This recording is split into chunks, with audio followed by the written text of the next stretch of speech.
یا ایھا الذین آمنوا کتب علیکم الصیام، اے اہل ایمان تم پر روزے فرض کر دیے گئے ہیں، کما کتب علی الذین من قبلکم لعلکم تتقون، جیسا کہ تم سے اگلی امتیں جو گزر چکی ہیں، جو تم سے پہلے گزر چکی ہیں،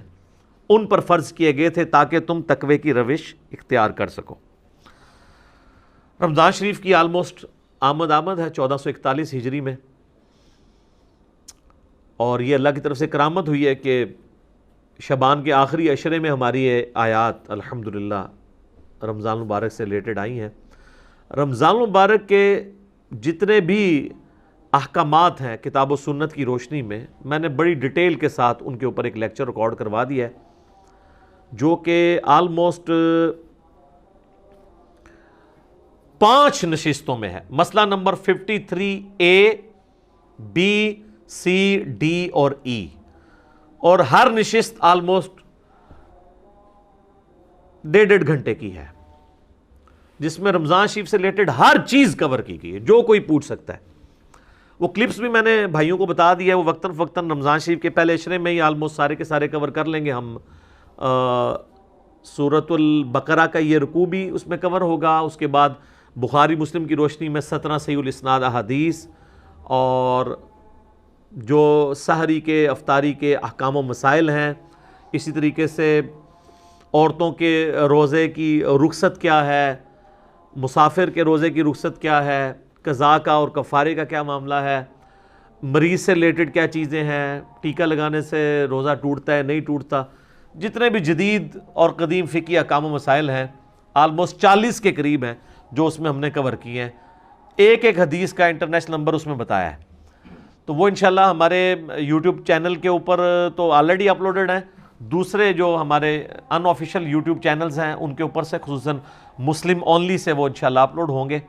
اور ہمارے فیس بک جو ہے انجینئر محمد علی مرزا، اس کے اوپر یہ انشاءاللہ تعالیٰ ساتھ ساتھ اپلوڈ ہوں گے۔ آپ کو واٹس ایپ گروپس میں بھی انشاءاللہ تعالیٰ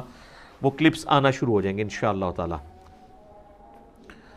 حصول برکت کے لیے میں 2-3 حدیثیں بیان کر دیتا ہوں۔ بخاری اور مسلم دونوں کی حدیث ہے کہ نبی صلی اللہ علیہ وآلہ وسلم نے فرمایا، جب رمضان کا مہینہ آتا ہے تو اللہ تعالیٰ جنت کے دروازوں کو کھول دیتا ہے اور جہنم کے دروازوں کو بند کر دیتا ہے، اور سرکش شیاطین کو قید کر دیتا ہے۔ تمام شیاطین نہیں، سرکش شیاطین۔ ایک اور حدیث ہے، نبی علیہ السلام نے فرمایا، یہ بھی حدیث بخاری و مسلم دونوں میں ہے، کہ رمضان المبارک میں اللہ تعالیٰ نیکیوں کا ثواب آلموسٹ 10 گنا سے 700 گنا تک بڑھا دیتا ہے، اور اللہ تعالیٰ فرماتا ہے کہ روزہ خاص میرے لیے ہے اور میں ہی اس کی جزا دوں گا۔ اور ایک ترجمہ یہ بنتا ہے، روزہ خاص میرے لیے ہے اور میں ہی اس کی جزا ہوں، کیونکہ روزہ وہ عبادت ہے جو جب تک کوئی شخص ایکسپوز نہ کرے نا، آپ کسی کو جج نہیں کر سکتے۔ نماز تو فزیکلی پڑھتا ہوا نظر آ جائے گا، تو روزہ ایک ایسی عبادت ہے جو خاص میرے لیے ہے اور میں ہی اس کی جزا دوں گا۔ بخاری مسلم میں ایک حدیث یہ بھی موجود ہے، نبی علیہ السلام نے فرمایا کہ ایک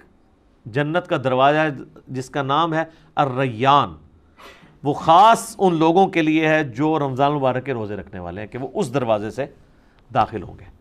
پھر بخاری اور مسلم کی ایک اور حدیث ہے، نبی علیہ السلام نے فرمایا، جس نے ایمان اور احتساب کے ساتھ رمضان مبارک کے روزے رکھے،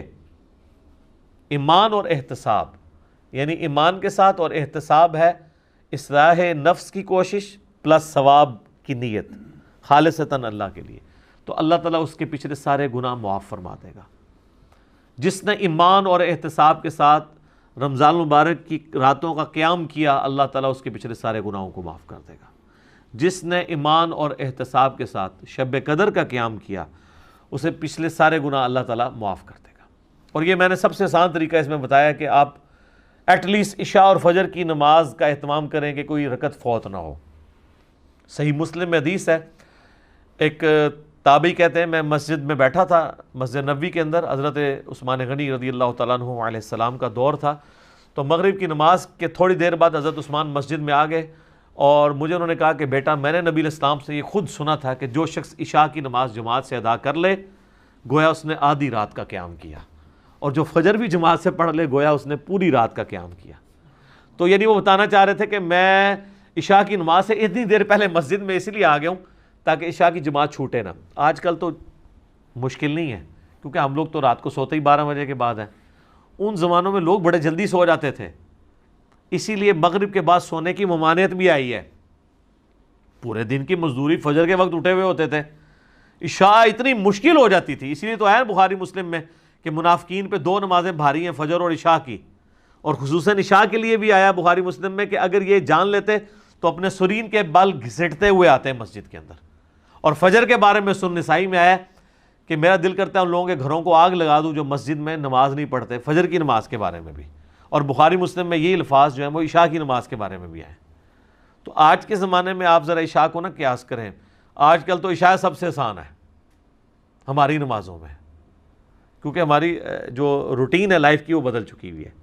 اس لیے ہم اس تکلیف کا احساس نہیں کر سکتے جس سے صحابہ کرام گزرے ہیں.